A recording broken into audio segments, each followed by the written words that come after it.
emboscando crianças nas escolas. Canalhas 1000 vezes. Homossexualismo, direito. Vai queimar tua rosquinha quando tu bem entender, porra! Nós não podemos estimular a criança a partir de 6 anos de idade a serem homossexuais, como o governo do PT vem fazendo. Vocês não são casais não, né? Não. Aqui dentro de casa, se for, vai ter homofobia que eu vou comer na porrada de dois. Olha, quando eu falo em pena de morte, é que uma minoria de marginais aterrorizam a maioria de pessoas decentes. Isso é contra a cota. Contra qualquer tipo de cota, qualquer um. É a cota do ódio. O governo do PT é especialista em dividir. Ele joga branco contra negro, homossexual contra heterossexual, nortista contra sulista, rico contra pobre e agora, com a lei das palmadas, os filhos contra os pais. Esse PSOL aí é um partido de pirocas, tá ok? É coisa de viado que eles estão fazendo. É só você não estuprar, não sequestrar, não praticar latrocínio que tu não vai pra lá, porra. Acabou. Tem que dar vida boa pra aqueles canalhas. Desculpa, aqueles de nós a vida toda. E daí que nós, trabalhadores, vamos manter esses caras presos uma vida boa. E tem que se acabou. Polêmico, 62 anos, ele está no 6º mandato parlamentar e é o deputado mais votado do Rio de Janeiro. Provocador, Jair Bolsonaro encara os temas mais controversos e espinhosos. Aqui comigo, Denise Rotenburg e Leonardo Cavalcante, jornalistas do Correio Brasiliense, parceiro da TV Brasília Rede TV na realização do CB Poder. Lembrando que também estamos ao vivo na página do Correio Brasiliense no Facebook, onde você pode participar e enviar suas perguntas. E a gente começa tratando de segurança pública. O Brasil atravessa a maior crise no sistema prisional, com rebeliões em várias capitais, morte em massa, medo nas ruas. E a gente tem aí uma paralisação das polícias no Espírito Santo. Tem o caos na capital do seu estado, deputado, o Rio de Janeiro. A pergunta é, a direita é a solução para todo esse caos que se apresenta no país? Você pode afirmar que a esquerda que está aí é que não é. Nós temos que buscar um caminho alternativo para tudo isso. Eu não sou provocador, eu sou provocado. E, por vezes, é comum quase acontecer, eu entro nessa provocação. Mas tudo é por uma causa, é por um ideal. Estamos na situação que chegamos hoje em dia exatamente por uma política voltada extremamente favorável aos direitos humanos de marginais, o politicamente correto. Né? Ao longo de décadas, o policial militar abusou-se da hierarquia dele, da disciplina, para subjugá-lo ou para relegá-lo a um terceiro plano. Questão nova agora também, que tem prejudicado em muita questão da segurança, a audiência de custódia, onde vale muito mais a palavra do bandido preso do que do policial que levou ele para lá. E chegamos a um estado de coisa que está aí. A política nossa, né? Quem levou o Estado para falência no Rio foram os governos, os governadores, aquela política de dar o que o Estado tem ou não tem para todo mundo em troca de voto, programas de bolsas. Isso daí te levou a esse estado de coisa que está aí. Como resolver? Nós temos que tentar mudar isso daí. E sei da responsabilidade de qualquer político, né? E da situação que nós nos encontraremos no futuro se não tentarmos mudar o mais rápido possível esse estado de coisa. Deputado, o Estado está com muita dificuldade, tanto no governo federal quanto no governo estadual, de resolver essa crise na polícia. Você acha que o Estado ficou refém da polícia? Como muita gente tem dito. Apareceu oportunidade. O que acontece? Tinha um discurso muito forte de partido de esquerda, a grande mídia apoiando isso, né, de você simplesmente esculachar a polícia militar. Inclusive, a tônica era simplesmente extinguir a polícia militar. O exemplo do Espírito Santo que aconteceu nesses dias de caos lá, o que aconteceu lá, te lamento o que aconteceu, eu lamento a morte de inocentes, não de bandidos, é uma prova de que tirou o discurso da esquerda de tentarmos aí desmilitarizar. Você sabe que um policial militar fardado, numa esquina, ele faz uma segurança passiva do que caso alguém queira cometer um ato delituoso qualquer ali. E o policial fardado impõe respeito. Agora, esse discurso acabou. Serviu para isso que está O acontecendo. senhor defende a morte de bandidos mesmo no caso de grupo de extermínio? Problema, não estou defendendo grupo de extermínio. Porque uma das preocupado. investigações agora é de que tem grupos de extermínios no Espírito Santo. A grande verdade é que nós, nós cidadãos de bem, estamos sendo exterminados por aí. Essa é a grande verdade. Eu não estou preocupado com os 600 mil que estão encarcerados. A minha preocupação são com outros 200 e poucos milhões, como você, como eu, que está nos assistindo por aí, que está preso dentro de casa. Nós temos que hierarquizar a solução dos problemas. Não é como o ministro Supremo disse há poucos dias, que para esvaziar o sistema carcerário nós temos que legalizar maconha e cocaína. Não é por aí. Como alguns já falam, quem está no fechado vai para o semiaberto vai para o domiciliar e o domiciliar vai para a praia. Não é dessa forma. O presídio, eu não quero que ninguém vá sofrer lá, ser torturado. É um local para tirar o bandido da sociedade e para inibir quem porventura quer cometer um ato delituoso. Você viu agora há pouco na chamada, que apareceu meu nome aí no momento de explosão no passado. Você não quer ir para a cadeia, que lá em Sala do Inferno, sim. É só não fazer besteira. O senhor se arrepende desse seu jeito mais explosivo? O senhor mudou? Como é que o senhor está? Não, logicamente a gente muda um pouquinho, né? Mas eu não vou tirar a minha essência atrás de um outro objetivo político qualquer. Vou continuar sendo isso daí. O voto, desculpa aqui, é problema teu e de quem está nos ouvindo, não é meu.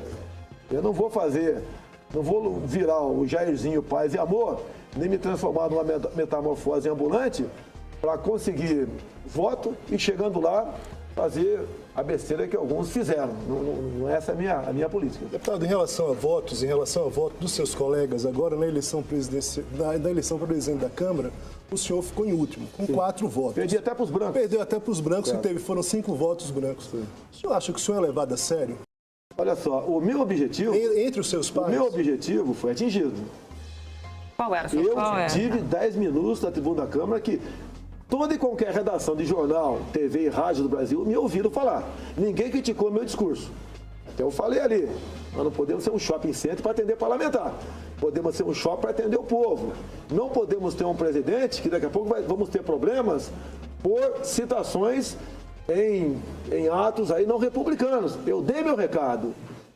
Eu não tenho para oferecer o que a massa do eleitor quer, pediu e negociou por ocasião daquelas eleições. O PSDB no dia seguinte ganhou 2 ministérios. Um que não tinha estado de ministro do PMDB acabou ganhando o estado de ministro, que agora o Supremo diz que ele pode... O governo Temer, então, negociou isso? Sim, negociou como é. O senhor acha que trabalhou ativamente para eleger... Não há dúvida, só não vê quem não quer. Rodrigo Maia. Eu vou ter voto num clima desse? Não vou ter voto. Não critiquei meus colegas, não. O que eu digo ali é que nós temos que mudar a forma de fazer política, né?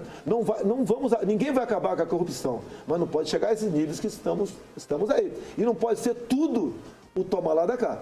O próprio Joaquim Barbosa, ele me citou na ação penal do Mensalão. A imprensa não noticiou. Ele fez ele levantou as votações mais importantes, com as datas que o dinheiro saiu daqui, aqui, lá e acolá. E chegou à conclusão, ele falando que o senhor Jair Bolsonaro foi o único da base aliada que não foi comprado pelo PT. Nós temos que ter um limite. Olha só, quando você vai na padaria, Denise, para comprar pão, né? Quando a Simone vai no açougue para comprar carne. Quando o Congresso desce no Executivo para comprar voto. E o pessoal fica esperando, igual o jacaré na lagoa, né? Com a boca aberta, esperando alguém que vai ter que beber água lá. O Executivo desce no Congresso. Sim, desce no Congresso para comprar voto. É o que nós temos para vender lá. E cada um o senhor esperava uma atitude diferente em relação ao governo Temer com a saída da presidente Dilma? Olha, eu sempre disse uma coisa na tribuna da Câmara. Mais ou tão grave quanto a corrupção é a questão ideológica. Se eu bater a tua carteira agora aqui, você vai ficar revoltado, mas vai recuperar na frente esse patrimônio de uma forma ou de outra. Agora, se eu roubar a tua liberdade, como o PT vinha trabalhando, né, fazendo doutrinações, não mais universidades, e vocês passaram por isso no curso superior, tá? Mas escola pública, ensino fundamental, você vê livros, tá, do ensino fundamental, onde tem figuras. O capitalismo é um inferno, o socialismo é um paraíso. Estou perguntando em relação ao governo Temer. Isso daí deu uma certa refluída. Se bem que eu, no lugar do Temer, cortaria completamente a gasolina desses movimentos sociais. Completamente. Dinheiro de ONGs que defendem direitos humanos. Comigo não seria um centavo. Nós temos que combater isso daí. Mas ele já não cortou de muitas entidades ligadas ao PT? Falta cortar mais. Né? Na opinião do senhor, a esquerda não sucumbiu?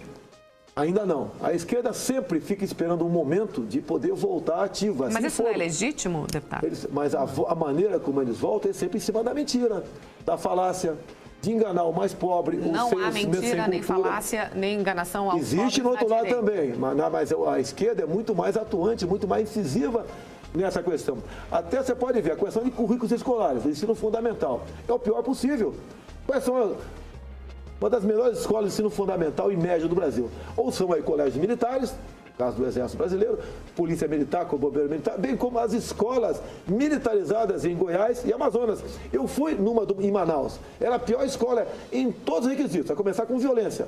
Hoje, poucos anos depois, é a quarta melhor do Estado. Porque ter aqui tem disciplina. E tem que ser dessa forma. O aluno não tem que ter muito direito, não. Tem que ter muito mais deveres do que direito. E tem que ser dessa forma. Se não for dessa forma, o que o nosso corpo pede e um garoto pede? Boa vida. Não vai aprender nada. Daí, olha, mira a questão de cotas. Só acusar de racismo por aí. Mira a questão de cotas. Olha, tendo em vista eu só estudar em escola pública ou pela minha origem, eu vou ter facilidade na frente. E muitos acham que um papel na parede, você tem colega de vocês, botou um papel de diploma na parede, resolveu o problema. Eu já tive contato com um colega de vocês, sabe disso, todo lugar tem, e coitado do colega, cara, 3 linhas tem 5 erros de português. Como ele vai ser um jornalista, como vai ser? Não vai desempenhar a função dele. Um diploma na parede não resolve o problema de ninguém. Voltando à eleição da Câmara e voltando à minha pergunta em relação ao senhor é levado a sério, o próprio filho do senhor não votou no senhor, não estava aqui para votar no senhor. É outra história, até aquela fotografia. Nem vou entrar na questão de invasão de informação. Não, estou perguntando em relação à postura dele de não... O meu objetivo não foi pedir voto. Ali, por exemplo, havia uma corrente que vão votar no segundo colocado, no terceiro, não vamos dispersar os votos para poder ter segundo turno e ter alguém, tal. O pessoal, mesmo quem queria votar em mim, vamos assim dizer, queria também votar, por exemplo, no outro candidato que poderia ir para o segundo turno junto com o Rodrigo Maia. Não é questão de ser levado a sério. Eu te disse, naquele ambiente, eu não tenho voto, eu não tenho o que o eleitor pede. Eu não tenho como atender. Foram 2 ministérios. Quem está na frente da Câmara tem ali um arsenal na tua frente, tem a direção da TV Câmara, tem um montão de coisa. Eu não tenho o que oferecer isso aí. Como é que eu vou ter voto? Eu queria entrar um pouquinho na questão dos militares. O senhor, os militares hoje em dia, inclusive alguns integrantes aí das Forças Armadas já começam a reclamar que eles estão sendo usados para tudo. Se dá um problema lá no Espírito Santo, chama os militares. No Rio de Janeiro, agora eles estão ocupando, vão passar a fazer policiamento também por esses dias. Como é que o senhor vê essa participação dos militares em todos os problemas nacionais aí que aparecem nessa área de segurança? Olha, não tem nada de ilegal, mas há um abuso em usar os militares. Abuso. Lembram-se de nós para tudo, né? Até para velório. Logo que tem uma festinha, não se lembra. Você pode ver. Por que o menor salário dentro do executivo é o nosso? Porque nós não podemos fazer no greve, nem estou pedindo para que tenha. Nós nos sindicalizamos. Não podemos filiar a partido político. O militar geralmente é transferido e nem vota, porque o título ficou em outro lugar. Agora, não pode o governo, se o governo olhar com atenção. Temos documento do então Estado-Maior das Forças Armadas. Ao longo de 30 anos de serviço, na verdade, o militar trabalha 45. Porque nós tínhamos serviço no sábado, no domingo, e não temos folga na segunda-feira. E não estamos pedindo isso aí. Você fica embarcada, por exemplo, 4 meses no navio, e não tem, quando você volta no sábado, segunda-feira você está de serviço, tá? Agora, não nos pode nos tratar de uma forma igual aos outros. Não queremos o mal para o pessoal do INSS, mas não igual aos outros. Isso acaba ocorrendo o quê? Evasões. Eu tenho porque publica em DO a evasão de oficiais. De praças não tenho porque não publica em DO, tá? A média nos últimos anos tem sido 200 capitães e tenentes. E é um pessoal, me desculpa aqui, empresário Leonardo, você não pode abrir um concurso para capitão do Exército de artilharia. Você tem que botar um canto de escola preparatória de cadetes, 4 anos de academia, até ele sair capitão um dia, para estar preparado para aquilo. Você acha que é razoável os militares terem ficado de fora da Previdência? Porque se a gente considerar hoje... Nós já não... trabalhamos 45 anos, eu acho que tem que diminuir. Se é para fazer justiça e igualdade, nos dê fundo de garantia, me dê exatamente tudo que os outros têm. Deputado, o militar hoje, a aposentadoria dos inativos é muito maior do que a dos militares. Boa parte do que os ativos. Boa parte do pessoal dos militares está hoje fazendo serviço administrativo, que o senhor há de concordar comigo. Poucos, de fato, têm ali a operação. O tempo de academia, de curso, conta para a aposentadoria. Isso está servindo os militares ficarem de fora como argumento para outras categorias não estarem dentro da reforma. O senhor acha que é razoável? Eu costumo dizer que a carreira militar é tão boa, você não vê um deputado com filho militar. Você não vê um empresário com filho militar. Cada vez nós estamos empobrecendo mais. Pior do que os que saem é a qualidade cada vez mais baixa dos que entram. Isso é uma grande realidade. Ser militar é muito bom para os outros.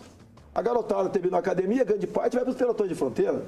Fico lá 2 anos sem contato com o mundo, sem nada. O senhor acha que esse argumento pode inviabilizar a reforma da Previdência, que é necessário para o país? Olha só, o que não pode acontecer? Eu tive agora um dos estados mais pobres do Brasil, a Paraíba. O pessoal fala comigo, deputado, com 65 anos o homem está morrendo já aqui. Não tem onde ninguém vai se aposentar. E outra, que é comum, né? Quando você pega 50 anos de idade nesse Brasil, você não arranja outro emprego. O senhor está percorrendo o Brasil já como pré-candidato a presidente da República, uma vez que a CNT hoje já lhe colocou ali na... Pode concluir, Denise, por favor, a pergunta. A CNT colocou hoje o senhor em segundo lugar na pesquisa espontânea. Lula aparece com 16,6% e o senhor com 6,5%. Na pesquisa espontânea, onde a pessoa diz, é bom para esclarecer o nosso telespectador, na pesquisa espontânea a pessoa diz em quem vai votar sem que haja uma lista prévia de candidatos apresentada a ela. O senhor aparece em segundo lugar, por isso eu queria saber. Olha só, eu vou só pedir então uma pausa para a gente falar sobre esse assunto no próximo bloco. Até já. A gente volta com o segundo bloco do CB Ponto Poder, que hoje recebe o deputado Jair Bolsonaro, do PSC Fluminense. A gente retoma a pergunta da Denise sobre a última pesquisa para as eleições 2018, em que o senhor aparece na pesquisa espontânea com 6,5%. Eu tenho certeza de uma coisa, eu sou diferente. Você pode me amar como pode me odiar, eu sou diferente. As minhas andanças pelo Brasil, quem trata das questões do Estado é o deputado estadual, né? O senador e o deputado estadual. E eu tenho gerência no Brasil todo. Quando fui para Roraima, por exemplo, a gente vê os problemas e aponta soluções sem dinheiro. Aquela velha história, com 11 Pelés, qualquer um é técnico do time de futebol. Roraima é uma coisa maravilhosa. Nós temos que dar uma guinada na política ambiental e política indigenista. É um estado que não tem energia. Como assim, guinada? O estado de Roraima não tem energia. Porque metade vem da Venezuela, de péssima qualidade, outra metade de uma termoelétrica. E lá você tem um rio, Cotingo, onde você pode, por isso tudo, fazer 3 hidrelétricas. Mas não pode fazer, por quê? Você depende de licenças ambientais que nunca são conseguidas. E a questão indigenista, jogaram o índio ao longo dos rios e demarcaram como terra indígena. E o índio lá, ele quer energia elétrica. Ele quer que tenha energia elétrica para a casa de farinha dele, motorzinho. Ele quer um dentista para arrancar o toco dele, quer um lombrigueiro. Ele quer um carro, ele quer isso, ele não quer viver no estado como vive um animal no zoológico. E isso daí, se você conseguisse fazer uma hidrelétrica lá, uma só, em vez de 3, já dá conta de Roraima e o resto e sobra 50%. Deputado, quando o senhor diz que o senhor é diferente em relação a essa percepção do eleitor e dado aqui a pesquisa espontânea com 6,5%, esse voto não é um voto de protesto, como a gente já teve no passado, inclusive folclóricos, dando votos a palhaços ou mesmo a animais ou coisa parecida. O senhor acha que não tem, por conta da descaracterização da classe política e essa dificuldade dos políticos se mostrarem para o cidadão, o senhor ser esse voto de protesto, como foi no passado? Você imaginou o deputado, o capitão Jair Bolsonaro ser aplaudido numa universidade? Já passou pela cabeça de alguém? Eu teria, hoje à noite, uma palestra na Uniceub. O pessoal do centro acadêmico, alguns professores resolveram convite da cúpula dele, impedir. Tudo bem, eu tive na faculdade Catedral em Roraima para falar 50 minutos. Falei 50 minutos, depois das perguntas e respostas, foi mais 4 horas de conversa. E fui aplaudido, que eu mostro o problema. Eu não fico do politicamente correto. Agora... Coitado do índio. O índio... Não é um voto de folclórico na não tem folclórico. Talvez algum de protesto, mas a grande maioria... Quando conversam comigo, expõe os problemas e eu falo as possíveis soluções, ele passa a acreditar. Agora, o senhor tem pretensões políticas nacionais e praticamente metade do eleitorado hoje é feminino. O senhor já disse que mulher tem que ganhar menos porque tem licença maternidade, tem isso e aquilo. Como é que o senhor pretende alcançar o eleitorado feminino tendo essa visão que ela já está, inclusive, propagada aí, que o senhor considera que mulher deve ganhar menos no mercado de trabalho? Eu tenho certeza que essa afirmação tua, você não tem fonte nenhuma. Você pegou aí perdido. Me dê tudo o que se faz hoje em dia por aí, você tem vídeo, o áudio. Eu dei uma entrevista a pedido do jornal Zero Hora, por que a mulher ganha menos do que o homem? Eu pesquisei e respondi. Porque o empresário, em grande parte, resolve para a mesma função paga menos. Tendo em vista um direito Agora, trabalhista o senhor mais, que era a não questão da gravidez. pensa isso, então. Isso eu respondi para o jornal Zero Hora. E eles resolveram botar na minha conta. Um jornal chapa branca. Sempre porque teve na a mão sua do Tasso lá do PT. A sua resposta parecia que o senhor estava justificando essa realidade, não criando alternativas Não, de mas fato. você não pode botar na lei a igualdade de função para a iniciativa privada. No serviço público é assim. Se eu e a Denise aqui fazemos concurso para ser sargento do Exército, e nós vamos ter exatamente o mesmo salário. Não tem problema no serviço público, civil ou militar. Na iniciativa privada, isso o empresário leva em conta. Deputado. A quantidade de direitos, um a mais da mulher, que quebra a rotina. Ele paga o salário dela, que depois é abatido no que ele vai descontar da INSS. Ele prefere não empregar a mulher, ou a empregar, paga menos. Não sou eu que estou falando isso. É quem emprega que fala isso. Inclusive, tem uma muito boa para você, me desculpa aqui, prezado Leonardo. O que o empresário tem dito para mim, e sei que aqui é ao vivo o programa, né? Ninguém vai fazer essa maldade, porque como fizeram. Maldade, essa covardia lá no Jornal Zero Hora. O empregador tem dito o seguinte, deputado, a questão do desemprego. O trabalhador vai ter que decidir. Menos direitos e mais emprego, ou todos os direitos e desemprego. É o empresariado que tem dito isso para mim, não sei o que eu estou dizendo. E o senhor o que acha disso? O que eu acho disso? É. Quem vai responder é o empregado. Porque hoje em dia eu te pergunto, qual é o direito do desempregado? É um coitado, né? Não tem direito a nada. Agora, vem aí uma E se ele reforma quiser, trabalhista. reforma trabalhista lá você tem que fazer reforma trabalhista, só nova Assembleia Nacional Constituinte, que o artigo 7 da Constituição está nas cláusulas pétreas. Como em 2002, eu acho que você estava dentro do Congresso, 2002, você estava lá dentro? Estava lá. Você lembra daquelas acusações? Deputados que votaram para acabar com o 13º, Fundo de Garantia, Hora Extra, Licença Gestante, que botaram naquela lista. Quem estava discutindo a flexibilização da CLT, como está sendo proposta agora. E botaram, eu quase perdi o mandato, 2002. Por isso o PT fez a grande Mas bancada. isso não estava em discussão na época. Claro, não, era um FIDA. projeto do Executivo. Tinha, mas não era assim aquela coisa, vamos acabar com o FGTS. Não, mas o que rodou nas mídias sociais, e até hoje, de vez em quando o pessoal recebe a relação de parlamentares naquela época, que eles votaram para acabar com isso, e não é verdade. O que foi votado é o seguinte, você, por exemplo, engravidou, teve um filho. Vamos supor, Deus me livre, acontece, você perde o teu filho no segundo mês da licença gestante. Você pode negociar na frente, tá? Voltar a trabalhar agora e pegar os 4 meses no futuro. Ou pedir para o seu patrão um adiantamento de férias. Não só pecuniária, bem como você gozar 10 dias de férias agora e passar para gozar 20 dias no futuro. Isso que está sendo negociado e foi votado, mas botaram na nossa conta que nós votamos para acabar com isso tudo. Agora, é que eu digo para você, não tem como você falar em tirar direito trabalhista, a não ser numa nova Assembleia Nacional Constituinte, porque o artigo 7º estão nas cláusulas pétreas da Constituição. Tá, o senhor nega que tenha essa afirmação que saiu na imprensa de que mulheres têm que ganhar menos do que homens. Mas o senhor, vou falar então aqui uma outra afirmação que o senhor tem, que também saiu na imprensa, que o senhor teria dito, que ter filho gay é falta de porrada. Essa afirmação, o senhor reafirma? Reafirmo, falei algo parecido com isso, sim. O que acontece?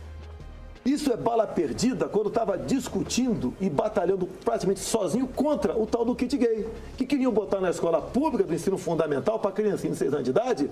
Eu tenho vídeos, tá, que o MEC fez, inclusive o senhor André Lázaro, que era secretário de alfabetização do MEC, tá? Vídeo dele na cama, ele falando o seguinte: passamos 3 meses discutindo até onde a língua de uma menina entraria na boca de outra menina para fazermos o filme Beijo Lésbico para combater a homofobia. Então, em bala perdida, como o PT não tinha como dizer que eu estava errado, porque eu estava defendendo criancinha em sala de aula, passaram para o lado da homofobia. Você acha razoável dar uma declaração como essa? Não é razoável. No país não é razoável, não é, digo que não é. Mas foi ali, bala perdida, no momento de ebulição. Mas o senhor é uma pessoa que tem muitos momentos de ebulição. Sim, tem. Vou ter outro Num também. país onde, eu vou dar alguns dados aqui, num país onde um gay é assassinado a cada 28 horas e um travesti a cada 2 horas, o senhor, como deputado, uma pessoa pública, não teria que ter menos momentos de ebulição? Porque a ebulição acontece, o momento de ebulição acontece, mas a consequência fica. Pergunte para qualquer pai aqui. O pai prefere chegar em casa, 99% dos pais, encontrar o filho com o braço quebrado por estar jogando futebol, do que está brincando de boneca por influência da escola. Que pesquisa é essa? Que pesquisa é essa do senhor, deputado? É só perguntar, tem pai aqui, pergunta pai aqui. Você quer encontrar o filho do braço quebrado em casa jogando bola ou brincando de boneca por influência da escola? Só perguntar, tem pai aqui, só perguntar. Isso não é uma relação dentro de um grupo do senhor? Não, negativo. Voltando à questão aqui da Denise em relação à questão das mulheres, o senhor acha que essa imagem em relação às mulheres que acaba se confundindo, não é muito da agressividade do senhor ao tratar determinadas deputadas ou mesmo determinadas... Aquela deputada em relação a jornalistas, por exemplo. Vamos lá. A deputada Maria do Minha Rosário, pergunta é, o senhor não acha que essa... essa relação e essa imagem que o senhor tem em relação a mulheres não é por conta dessa agressividade? Negativo. Do mesmo jeito que tem em relação aos O caso do estupro, que foi em 2002, com aquela deputada, eu fui convidado pela Rede TV para discutir a redução da maioridade penal. Eu não sabia que ela estava lá, eu fui o primeiro a falar. E estava discutindo em cima do caso Champinha. Ele, com mais 4 marginais, executou um garoto lá em São Paulo, numa área rural, e por 5 dias estupraram em rodízio uma menina de 16 anos de idade. E no último dia, o Champinha cortou a cabeça dela, com 17 anos de idade. A Maria do Rosário foi lá para falar, como falou depois, que o Champinha não sabia o que estava fazendo. E ela interrompeu minha entrevista, você vê nas imagens hoje em dia, onde me acusa de estuprador. Daí tem a resposta indelicada, sim. Agora, jogar para cima de mim a responsabilidade do que aconteceu, eu estava defendendo as mulheres de estupro e era o contrário. Tanto é que o ano passado, um ano e pouco, nós votamos uma PEC para redução da maioridade penal para menor que cometa, entre outros crimes, o estupro. E a Maria do Rosário votou contra a PEC. Quem está defendendo a mulher de estupro? Eu ou ela? E eu, no momento, sou réu no Supremo em função disso.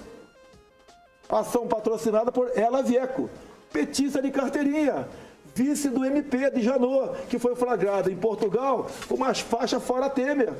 Isso é golpe. É perseguição ou não é? E, lamentavelmente, no voto do relator, ele escreveu lá que depois da minha briga com o Maria do Rosário, escreveu agora, que foi em 2003... Após esse desentendimento nosso, aumentou o número de estupro no Brasil. Baseado em quem? Que pesquisa? Agora, é uma perseguição política? É uma tentativa de me tornar inelegível o ano que vem ou não é? É. Não há menor... Você sabia que no meu processo me tornou réu, onde o MP sempre participa, dá teu parecer, não deu parecer no meu caso, o MP não se manifestou? E lógico, eu paguei um advogado que... Nem paguei, foi lá no amor. Não tenho dinheiro para entrar em escritório de advocacia em Brasília, você começa com R$1 milhão, não tenho dinheiro para isso. Aí ela acabou perdendo a ação e já estava a carta marcada já. Carta marcada já. Ok? Agora, deputado, o que o senhor vai propor, então, para as mulheres, para o eleitorado feminino, uma vez que é um segmento importante nesse seu projeto aí para qualquer candidato a presidente da República? Tocante a emprego, eu tenho mulheres no meu gabinete.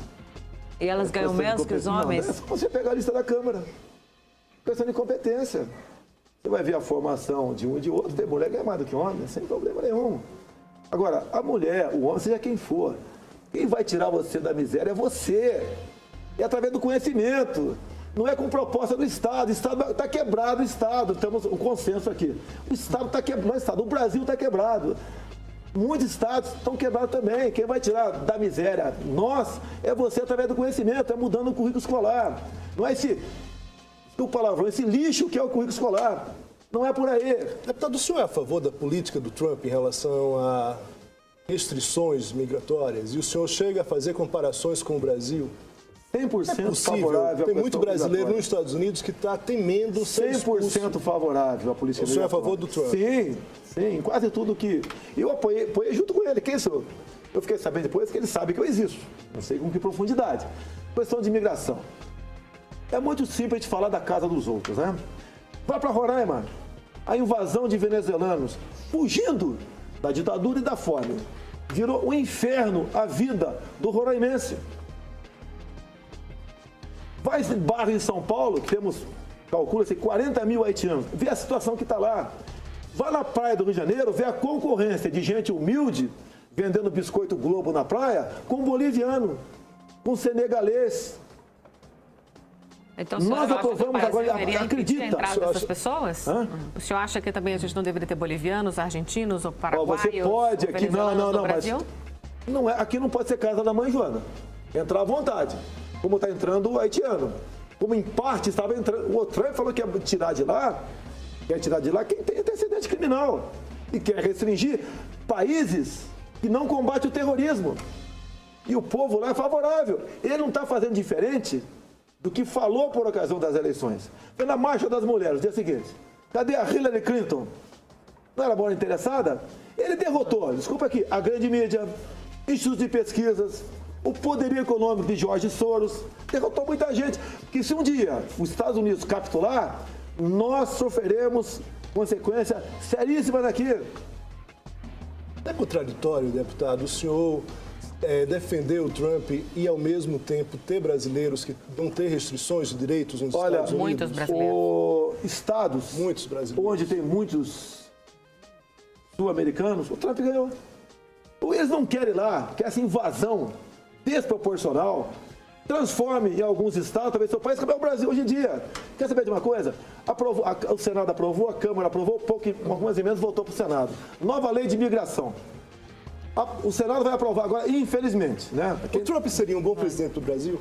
O Jair Bolsonaro vai ser melhor do que ele aqui, pode ter certeza. Agora, tá? deputado... Olha só, vamos lá. Hoje em dia, pelo aprovado nas duas casas, não há diferença entre turista, gente com visto provisório, visto permanente ou refugiado, não há diferença. Você pode pegar um navio, botar 10 mil dentro, não interessa de onde é, norte da África, refugiado, botar no Porto de Santos, eles passam a ter direito, conta em Banco do Brasil e Caixa Econômica, com menos restrição do que você, brasileiro, passa a ter direito à educação de nível superior, está lá no projeto, que vai ser aprovado agora, passa a ter direito à aposentadoria. Olha só, o que vai acontecer? E a Venezuela já faz, pega os seus doentes, de complexibilidade difícil e estão mandando para a Venezuela. Encheram os hospitais. Venezuela estão mandando para Roraima. Encheram os hospitais lá de alguns de municípios e de Boa Vista. Nós temos que abrir. Nós estamos com uma política, na verdade, o que é aprovado na Câmara é Brasil sem fronteiras. Quem é favorável a isso, eu concordo. Desde que ele tire as portas e as janelas da sua casa onde ele mora. Deputado, Comissão de Direitos Humanos, como é que o senhor vai tratar esse tema a partir de agora? Diz que o senhor é candidato à Comissão de Direitos Humanos. Não estou sabendo, não sei, porque como eu estou obrigado no partido, sabe. Eu estou obrigado no partido, não sei se me botaram lá, mas aí, velho, tem aquela escolha, etc, né? Se cair, lógico que eu sou candidato.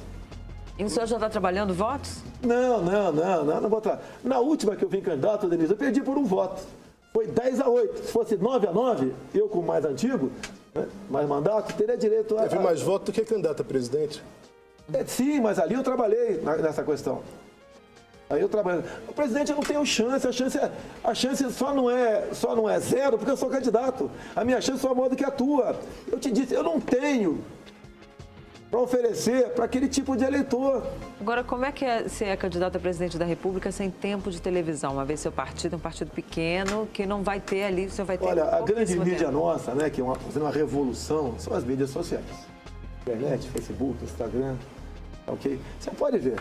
Eu não sou... Quem sou eu nesse universo? Você vê lá espontâneo, você fala Lula, Marina, Aécio, Alckmin, todo mundo é ou já foi alguma coisa. Nessa hierarquia das Forças Armadas, eu sou recruta nessa briga política. Você não acha que eu estou sendo um fenômeno, não? Me desculpa que é modéstia, dado quem eu sou. Não é protesto, não. Nós temos que mudar esse Brasil. Nós temos que fazer política com o mundo todo. Você sabia que até hoje não temos embaixador de Israel aqui? Eu tive Israel. Os caras lá têm uma agricultura pujante na areia, criam peixe no deserto. Lá chove menos do que o semiárido. Então nós estamos trazendo propostas que dá para você dar esperança para esse povo. O nosso tempo acabou, infelizmente. Semana que vem tem mais CB Ponto Poder.